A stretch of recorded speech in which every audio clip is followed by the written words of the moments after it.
En plena Segunda Guerra Mundial, los científicos más brillantes de Alemania se apresuraron a crear un arsenal de nuevas y aterradoras armas de destrucción masiva. Una aeronave transatlántica indetectable denominada Pájaro de Plata. Un letal rayo invisible propio de la ciencia ficción. Cohetes, platillos voladores, incluso una bomba atómica. 70 años después, los archivos secretos de los nazis revelan los proyectos de estas y muchas otras armas tan asombrosas como devastadoras.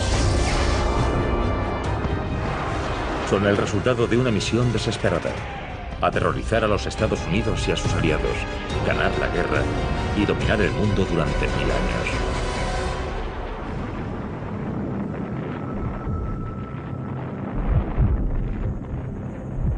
La ciencia secreta de Hitler.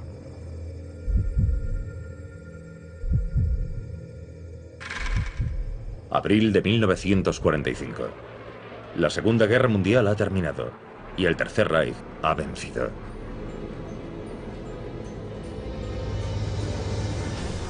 El vuelo de Hitler a Nueva York es escoltado por reactores supersónicos y saludado con celebraciones de la victoria alemana como las vividas en la Francia ocupada.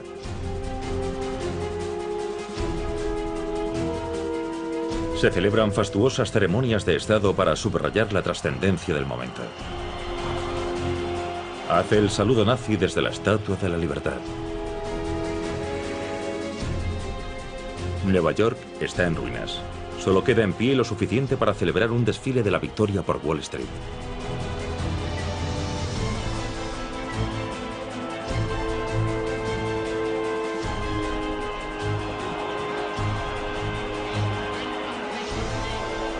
La Segunda Guerra Mundial podría haber terminado en esta terrible pesadilla gracias a los cientos de genios científicos a las órdenes de Hitler. El mítico experto en cohetes Wernher von Braun. La ingeniera matemática y física Irene Brett. El ingeniero aeroespacial Eugen Sanger. Incluso un físico nuclear ganador del premio Nobel, Werner Heisenberg. En los años 20 y 30, los alemanes estaban muy interesados en el desarrollo de cohetes, el desarrollo de la ciencia y la tecnología. Este desarrollo aeroespacial, tan avanzado, se convirtió en uno de los puntos fuertes de Alemania y la situaban muy por delante de las demás naciones del mundo. En este complejo secreto hoy desaparecido, miles de brillantes ingenieros, físicos, químicos y demás personal cuentan con la tecnología más avanzada y son generosamente financiados por la Alemania nazi. Disponen de los laboratorios más modernos de Europa y su misión es desarrollar el armamento más letal que el mundo jamás haya visto. El ala delta Lippisch P-13. Un avión de combate de despegue vertical con alas giratorias medio siglo por delante de su tiempo. Un portaaviones volador y el Silbervogel, el pájaro de plata, una aeronave supersónica suborbital capaz de bombardear Broadway.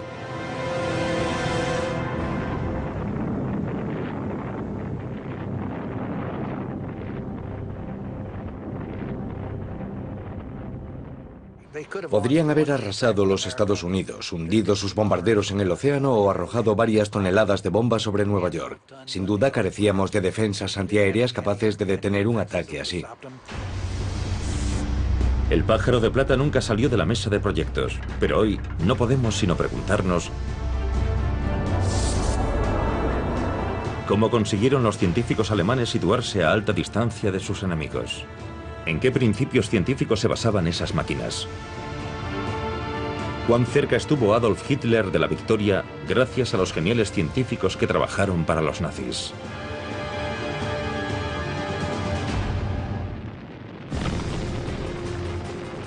En las primeras etapas de la Segunda Guerra Mundial, la guerra relámpago o Blitzkrieg de Hitler avanza imparable por una Europa indefensa.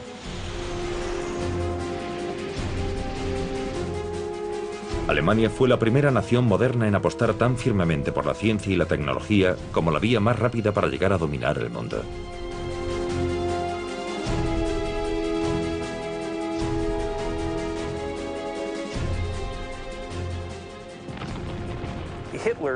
Probablemente a Hitler le impresionaban e influían en gran medida los sistemas de armamento espectaculares. Los alemanes tienden a anteponer la calidad a la cantidad. Creían que una calidad superior cambiaría el rumbo de la situación y ese concepto era una extensión de la mentalidad de Hitler.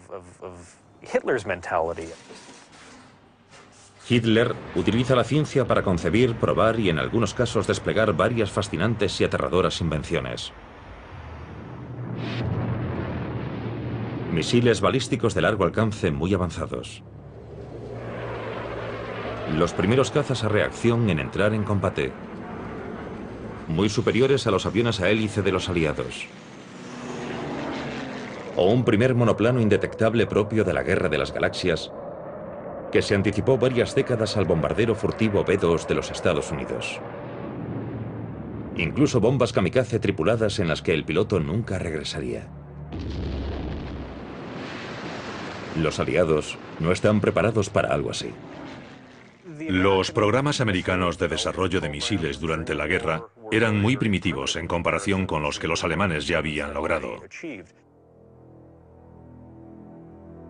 En esta pequeña y remota isla del mar Báltico se encontraba un complejo secreto de laboratorios y campos de aviación.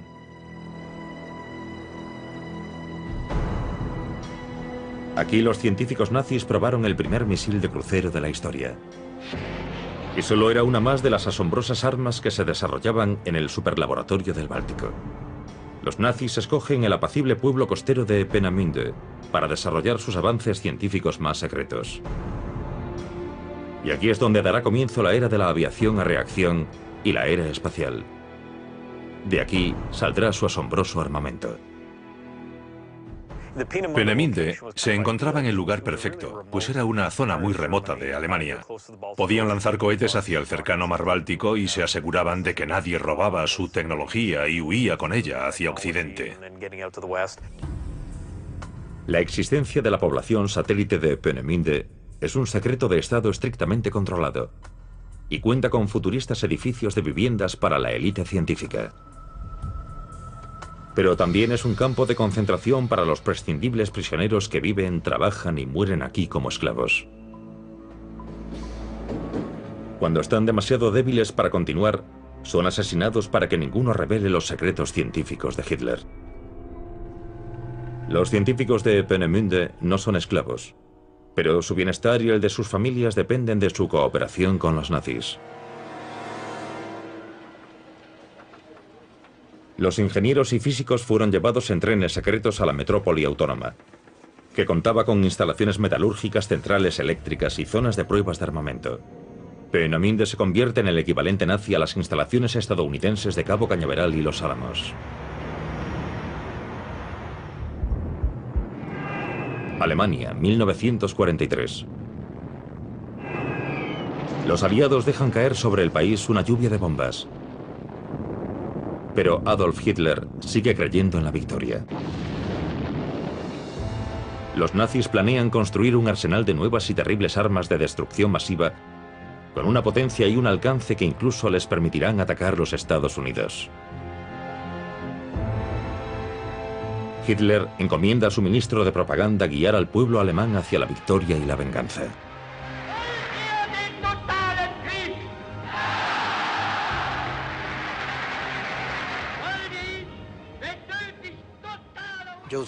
Joseph Goebbels les pone los nombres de Represalia 1 y Represalia 2. La idea era que permitiesen contrarrestar las ofensivas aéreas estadounidense y británica. El Represalia 1, o V1, es un revolucionario pulsorreactor propulsado con combustible líquido capaz de volar a 580 km por hora en piloto automático. El V1 entra en acción tras ser lanzado desde una rampa o desde una aeronave en vuelo. Un sofisticado sistema de retroalimentación lo guía hacia su objetivo mediante un girocompás. Al V1 también se lo conoce como bomba zumbadora, Butzbomb, por el intenso ruido emitido por su motor a reacción. Un odómetro controla la distancia preprogramada a la que el V1, según su diseño, debe caer en picado. Pero en sus primeros vuelos, la caída en picado corta el flujo de combustible y apaga el motor.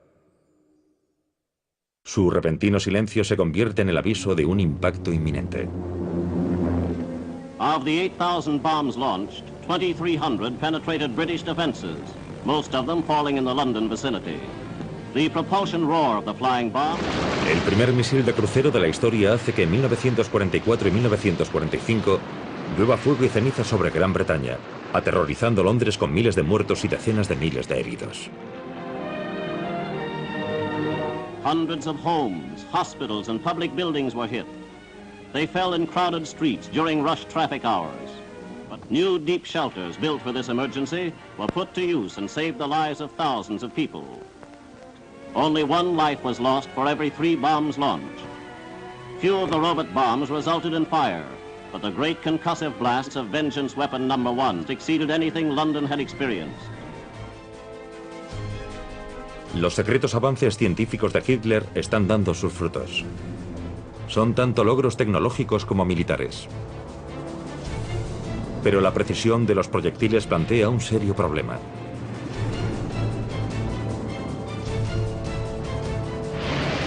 Para atacar y destruir bases aliadas con tropas y convoyes, alguien tendría que pilotar la bomba.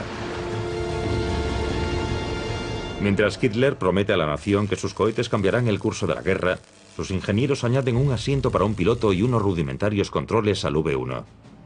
Nace así el Reichenberg, el avión kamikaze alemán. Se construyeron cientos de unidades, pero ninguna llegó a entrar en combate. Eran difíciles de pilotar. Un piloto habría aumentado ligeramente su eficacia, pero ni su velocidad, ni su alcance, ni su resistencia, ni su capacidad para alcanzar el objetivo lo convertían en un arma esencial para ganar la guerra.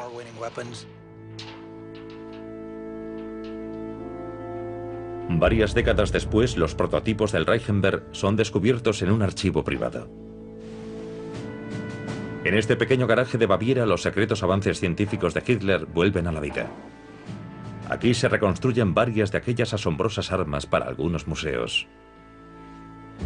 Estos fabricantes de Baviera encuentran soldaduras de calidades muy diferentes, lo que sugiere que algunas fueron hechas por técnicos especializados y otras por exhaustos prisioneros del campo de concentración.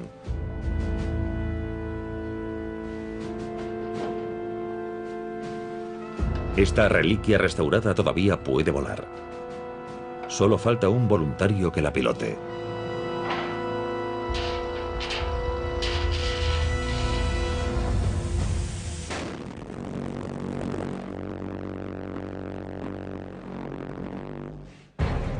Para los científicos secretos de Hitler, ningún concepto es demasiado innovador y ningún sistema de propulsión o diseño de ala son demasiado extravagantes. Algunos volarán, otros fallarán. Muchos podemos verlos en las guerras del siglo XXI. Y en un extraño giro de la historia, uno de los científicos más brillantes de Hitler sobrevivirá a la caída del Tercer Reich y se convertirá en un héroe americano. 1943. El Partido Nacional Socialista de Alemania anuncia su proyectil V-1, lo que sugiere que planean fabricar también un V-2. Desde la base secreta de los nazis en Peenemünde, los ingenieros inauguran la era espacial gracias a un joven y brillante físico, el doctor Wernher von Braun, y su cohete A4, finalmente llamado V-2. El V-2, el arma de represalia de Wernher von Braun, era un cohete de artillería que podía caer en algún lugar de Inglaterra y matar a algunos ingleses. Pero eso no era lo que realmente le importaba. Quería probar la aerodinámica, la potencia, el empuje, la refrigeración, todo lo necesario para dar un paso más hacia el espacio. Quería ver al hombre en el espacio, era su pasión. Sus conceptos sobre la ingeniería eran lo que lo motivaba. Von Braun dispone de su propio laboratorio y de un equipo de expertos en un momento en que los cohetes son poco más que una afición de niños en los Estados Unidos. Con el tiempo consigue crear el primer misil balístico de largo alcance, el V-2, un imparable cohete utilizado como arma de represalia. In September of that same year, 1944, the Germans also began their firings of the vastly superior V-2, which was powered by a real liquid fuel engine. Military rockets in a rudimentary form had been used for centuries, but their propulsion was by the use of gunpowder. In this new era, it was the Germans who realized that the liquid fuel rocket could be put to military use, that it could be given impressive range and great destructive power. El interés de los alemanes por el avance de la tecnología cambia por completo la ciencia y la guerra.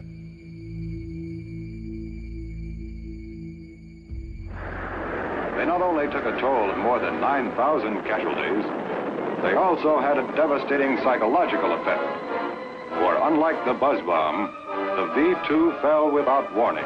It had a speed of 3,300 miles per hour, and it could not be intercepted by fighter aircraft or brought down by anti-aircraft artillery. Según Boeing, a von Braun le interesaba más la ciencia que ganar la guerra. Lo único que le importaba era solucionar problemas de aerodinámica, de control, de combustión, todos los elementos inherentes a un misil balístico, pero no como un arma, sino como un medio para llegar al espacio. Pero desafiar al Führer no es una opción para ningún científico alemán. Y tampoco lo era sugerir defenderse. Los alemanes no lograron desarrollar una faceta que al final decidiría el resultado de la guerra: la tecnología defensiva. Contrariar a los nazis equivalía a tener problemas, así que no se podían producir armas que pareciesen demasiado defensivas porque eso podría indicar que estaban perdiendo la guerra.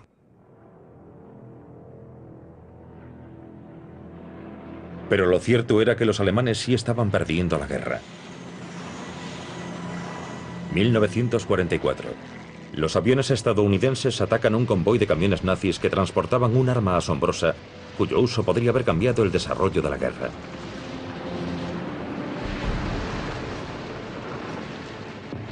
El Typhoon o Tifón, el primer misil defensivo tierra-aire de la historia, fue diseñado por los nazis para intentar derribar más bombarderos aliados. Hacia 1943, Alemania no debería haber concentrado sus recursos en fabricar el V-2 para atacar Gran Bretaña, sino misiles antiaéreos para derribar cualquier bombardero que lo sobrevolase. Podrían haber creado un sistema de defensa aérea conjunto y eficaz.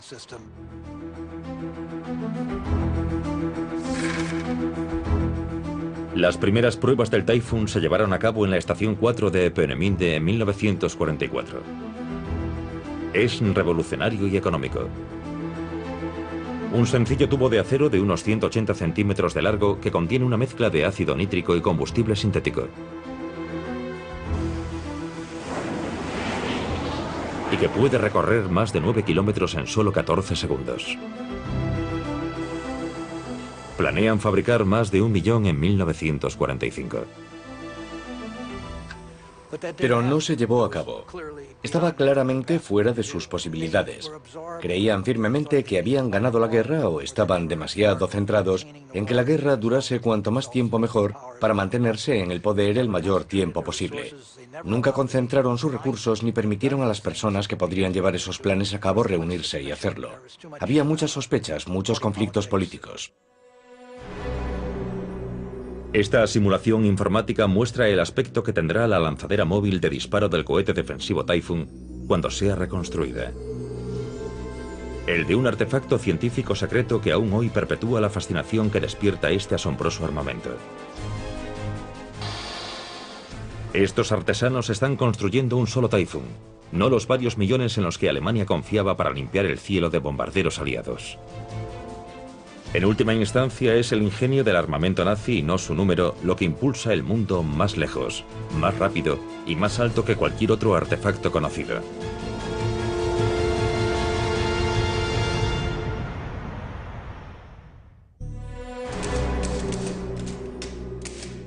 Los archivos secretos de los nazis desvelan máquinas de guerra tan futuristas que resulta difícil creer que fuesen concebidas en la época de nuestros abuelos.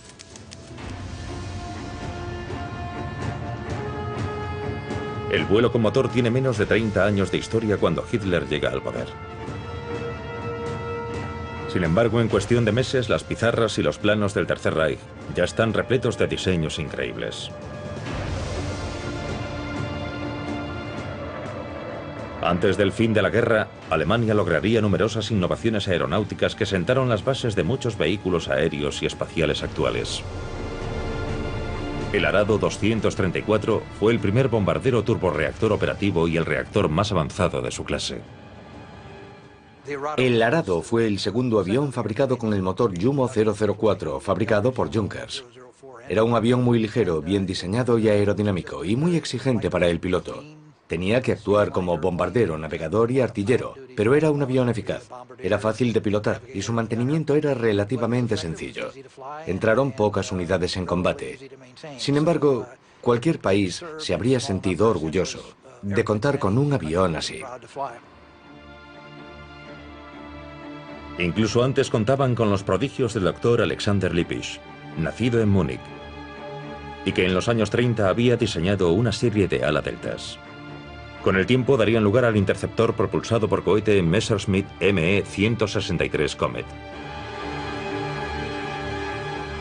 y al más conocido Messerschmitt Me-262, el primer caza a reacción operativo, capaz de superar en 160 km por hora la velocidad de cualquier avión aliado. Está considerada la aeronave alemana más avanzada de entre las que llegaron a entrar en combate. Muchas invenciones las desarrollaron porque se las exigían. Tras la invasión de Francia, los alemanes se encontraron cada vez más confinados en su territorio y comenzaron a pensar en aeronaves de despegue vertical.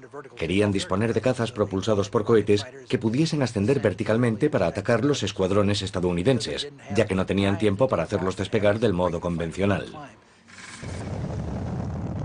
Por ese motivo, los proyectos de los nazis incluyen el reactor rotatorio Focke-Wulf. Cuenta con cohetes de combustible líquido en las puntas de sus 3 alas giratorias y está diseñado para despegar verticalmente y después volar como un avión. Pero según se cree, el arma de despegue vertical más asombrosa de todas está oculta en los hangares secretos de Peenemünde. Un ovni nazi.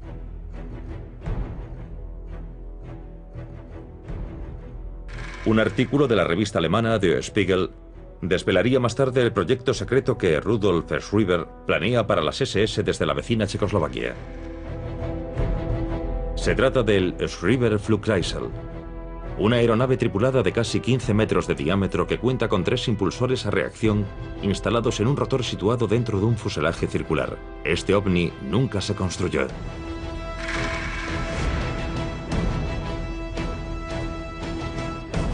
Pero aparecen nuevos indicios de un platillo volante en los bosques y arroyos alpinos de un castillo de la Alta Austria.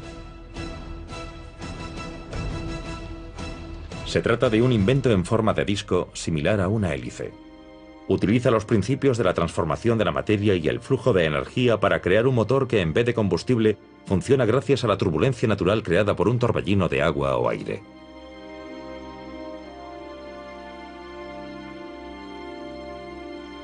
Como dice Jörg Schauberger, el concepto de su abuelo de un sistema de propulsión totalmente nuevo hizo realidad los rumores sobre un ovni.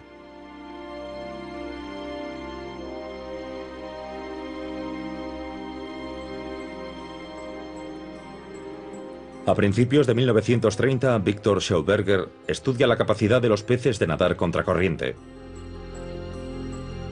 Inspirado por este fenómeno natural, inventa un motor silencioso propulsado por vacío para generar un empuje sin combustión. Un revolucionario componente que tirase de los aviones en vez de impulsarlos desde atrás. Lo llama repulsin. El repulsin, o repulsine en Alemania, pretendía ser una especie de cámara de reacción que lograse transmitir movimiento gracias a las moléculas que eran absorbidas hacia su interior. Incluso hoy, el austríaco sería un adelantado a su tiempo. En plena Segunda Guerra Mundial, su invento está a la altura de la ansia de Hitler de poseer un arsenal asombroso. Contra su voluntad, Victor Schauberger es forzado a trabajar en el corazón mismo de la ciencia nazi, en un laboratorio de armamento con mano de obra esclava.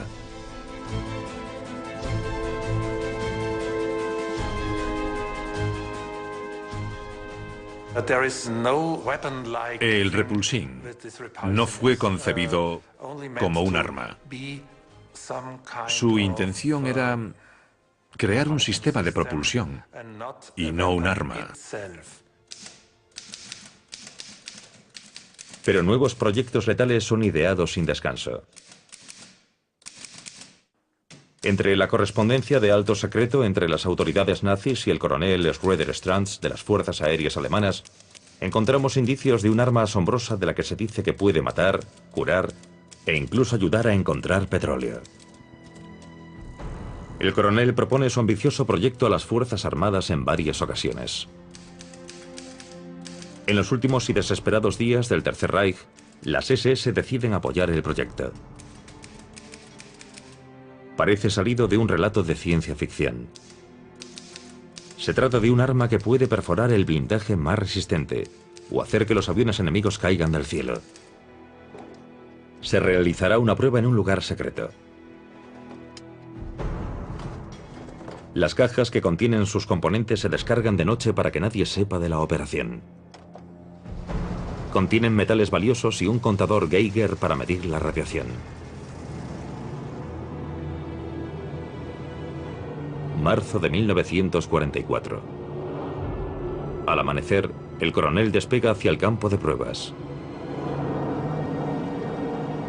Si el arma funciona, recibirá un apoyo financiero ilimitado. El coronel Schroeder Stranz es la única persona que conoce los detalles exactos de las pruebas. Una cantera en medio de un bosque de las montañas Harz.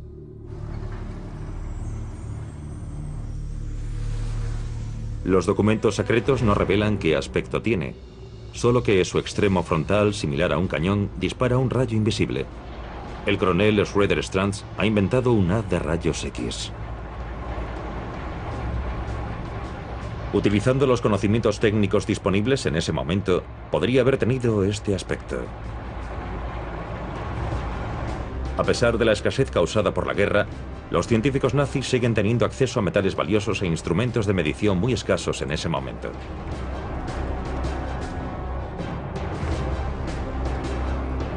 Según el resultado de una prueba, el arma dispara un rayo de radiación que puede ser detectado a 25 kilómetros de distancia. Las SS y el coronel Stranz se apuntan un éxito.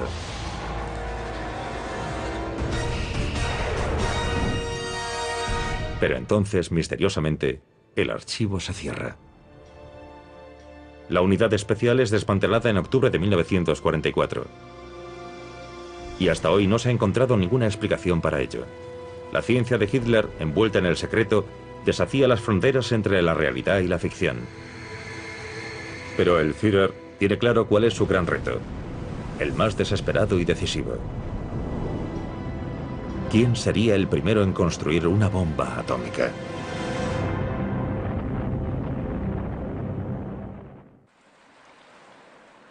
(1943).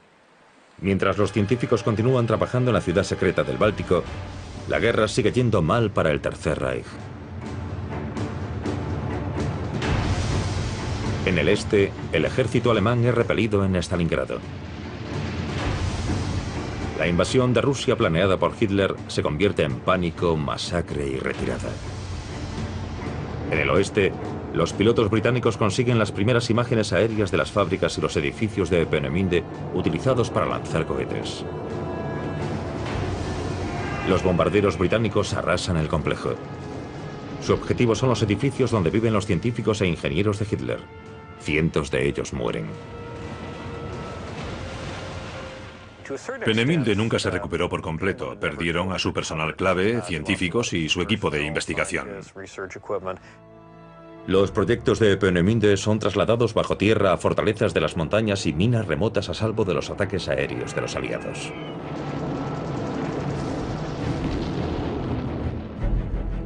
Stuttgart, Alemania, 1944. Los nazis proyectan el arma definitiva para ganar la guerra, una bomba atómica. Un equipo de científicos alemanes intenta desvelar los secretos de la fisión nuclear para producir energía eléctrica. Mientras tanto, los físicos de Los Álamos, Nuevo México, se enfrentan al mismo reto utilizando el uranio radiactivo del oeste americano para fabricar la primera arma nuclear de la historia.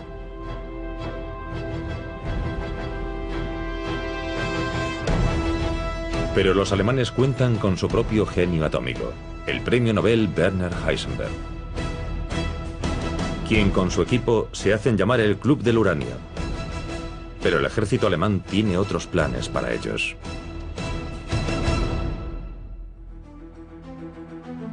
A principios de 1945, ni los militares ni los investigadores estadounidenses saben una palabra sobre la capacidad nuclear de Alemania. Los Estados Unidos crean un proyecto secreto denominado Operación Alsos, para averiguar si los alemanes planean fabricar una bomba atómica. Cerca de la ciudad de Stuttgart, bajo un castillo en Haigerloch, agentes de la Operación Alsos descubren un reactor atómico en una bodega de piedra y bloques de uranio ocultos en un campo cercano. Regresan a los Estados Unidos con las pruebas conseguidas para que sean analizadas.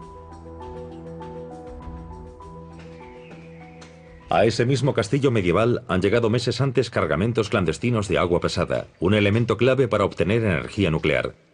Proceden de Noruega, ocupada por los nazis, pese a los valientes intentos de la resistencia noruega por impedir que lleguen a Alemania.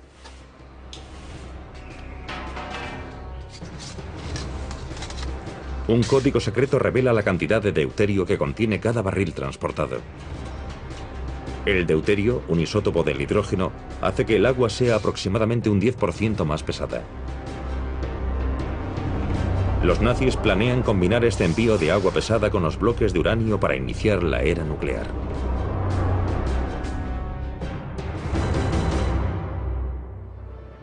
Detrás del apoyo de Hitler para alcanzar ciertos logros científicos, desde las aeronaves indetectables a la energía nuclear, se esconde el sueño nazi de un Reich mundial. Un imperio alemán que dure 1000 años, con un inmenso sistema ferroviario que conecte los principales centros de poder: Siberia, Moscú, París, Berlín. La capital, Berlín, pasaría entonces a llamarse Germania.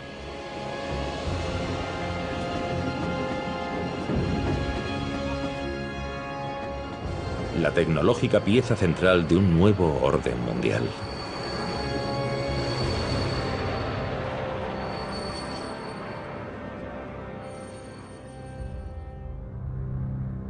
Pero en marzo de 1945 el sueño se va desvaneciendo rápidamente y Hitler está cada vez más desesperado. Las fuerzas aliadas se ciernen sobre Alemania y solo una asombrosa arma puede salvar el Tercer Reich. Pero en Trinity Site, en el desierto de Nuevo México, son los estadounidenses los que demuestran la potencia de la bomba atómica.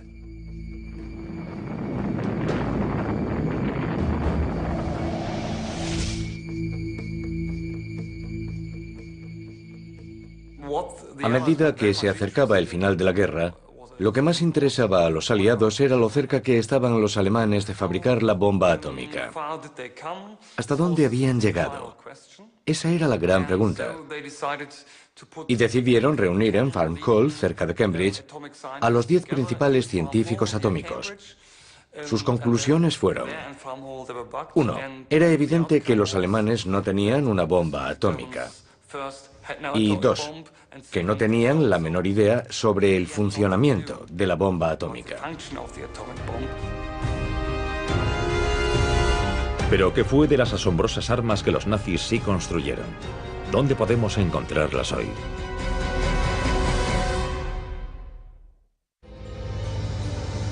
El primer misil de crucero de la historia.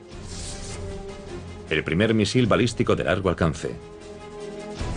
El primer misil guiado tierra-aire. Los primeros misiles antibuque. Incluso el primer circuito cerrado de televisión.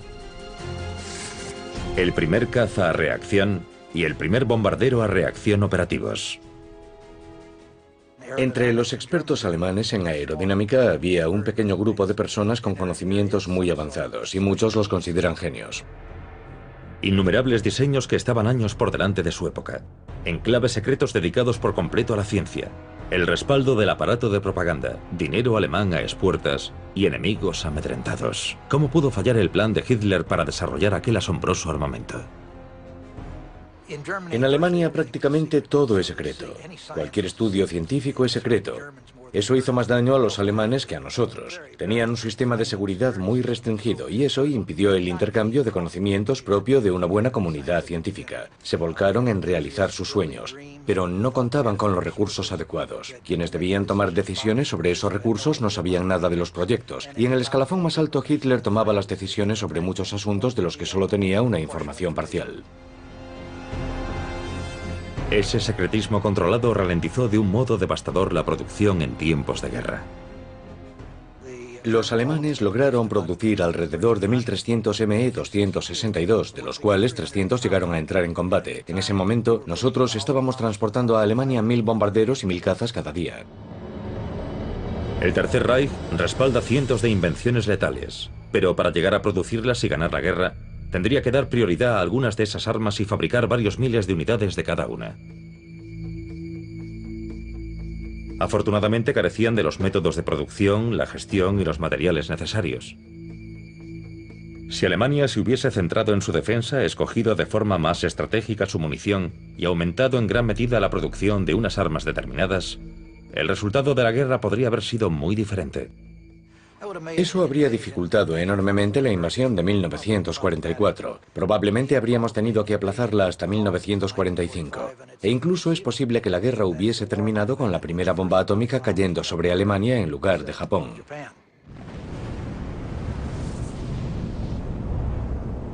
Pero eso no sucedió.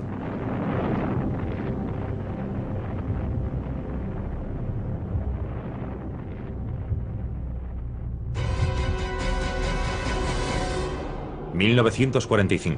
Finalmente el sueño nazi es destruido por las bombas aliadas.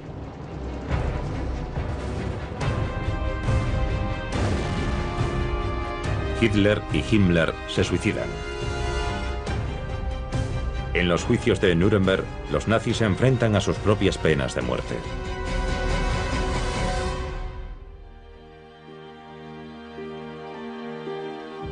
El mundo entero descubre los indescriptibles horrores de los campos de concentración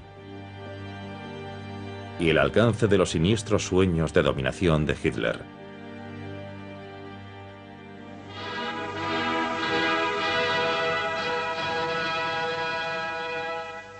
Unos sueños que van mucho más allá de Europa. Los ataques contra los Estados Unidos se remontan a 1939. En este ingenioso noticiario alemán, los nazis concentran abundante fuego aéreo de largo alcance contra los Estados Unidos como parte del proyecto America Bomber.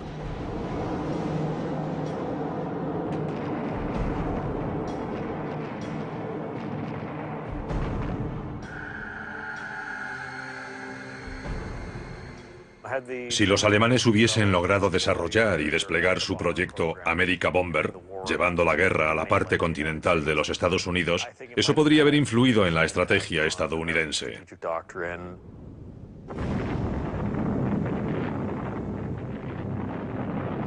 Sobre todo si hubiesen empleado proyectiles nucleares.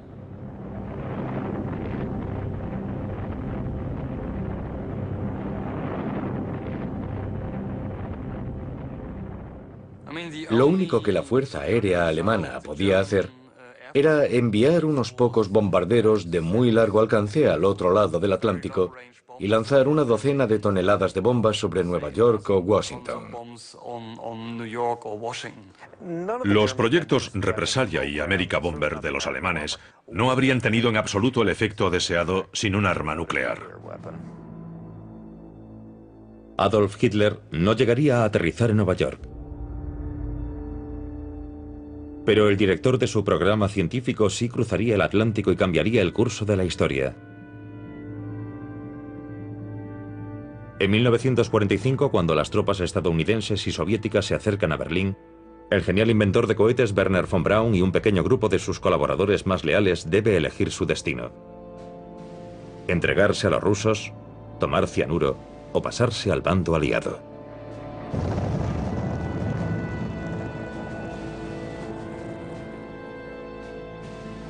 Eligen ir a los Estados Unidos y von Braun es puesto de inmediato al mando del incipiente programa de misiles del país.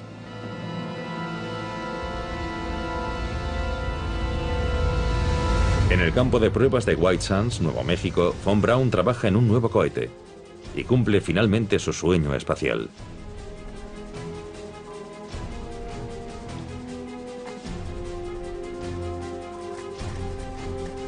Tras escapar de las sombras de Peenemünde, el creador del mortal V2 pasa el resto de su vida sirviendo lealmente a su nuevo país. Gracias a von Braun, los Estados Unidos ganan la carrera espacial y llevan al hombre hasta la Luna. Okay, engine stop. Houston, Tranquility Base here. The Eagle has landed. Roger, Tranquility. We copy you on the ground. You got a bunch of guys about to turn blue. We're breathing again. Thanks a lot. Probablemente ese fue el mayor logro de los científicos de Peenemünde. Sin duda, Wernher von Braun es el ingeniero estadounidense de cohetes más relevante del siglo. Muchos dirían que es el ingeniero de cohetes más relevante del mundo. Los científicos alemanes y los conocimientos que llevaron a los Estados Unidos en los años 40 y a principios de los 50 tuvieron una enorme influencia, eso nadie lo niega. Pero casi podemos trazar una línea recta entre Peenemünde y la Luna, pasando por Wernher von Braun. Pero los cohetes no son los únicos descendientes de los proyectos científicos secretos de Hitler. En los años 50, tras descifrar miles de archivos de los nazis, las fuerzas aéreas de los Estados Unidos probaron en secreto aeronaves con un inquietante parecido con las increíbles máquinas ideadas en las pistas y las mesas de dibujo de Peenemünde. The flying wing can carry a larger load faster, farther, and with greater economy than conventional airplanes of similar size and power. Few men indeed can see the flying wing in operation without saying, plane of tomorrow is flying today. Si en tiempos de paz se hubiesen realizado los mismos esfuerzos, habríamos visto aviones comerciales a reacción alemanes antes que británicos. La futurista y letal lanzadera tripulada llamada Pájaro de Plata, diseñada por los ingenieros alemanes Sanger y Brett, nunca se construyó. Pero el transbordador espacial actual y casi todos los motores de cohetes modernos siguen utilizando principios de su diseño.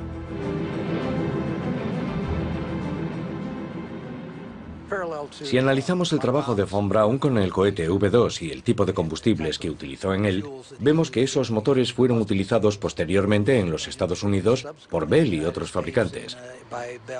Y podemos ver variaciones mucho más sofisticadas de todo aquello, por ejemplo, en el X-15. Hasta hoy, el avión cohete de gran altitud X-15 mantiene el récord mundial de mayor velocidad jamás alcanzada por una aeronave tripulada y lleva a la humanidad hasta la frontera del espacio exterior en cada uno de sus vuelos.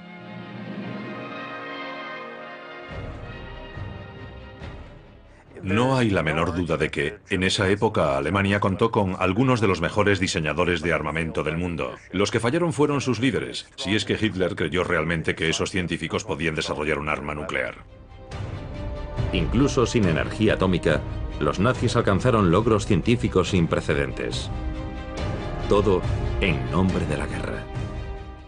Tuvimos la gran suerte de que los alemanes no lograsen organizar sus proyectos y concentrarse en ellos. Su incapacidad para impedir la campaña de bombardeos estratégicos de los aliados fue un verdadero golpe de suerte para la democracia.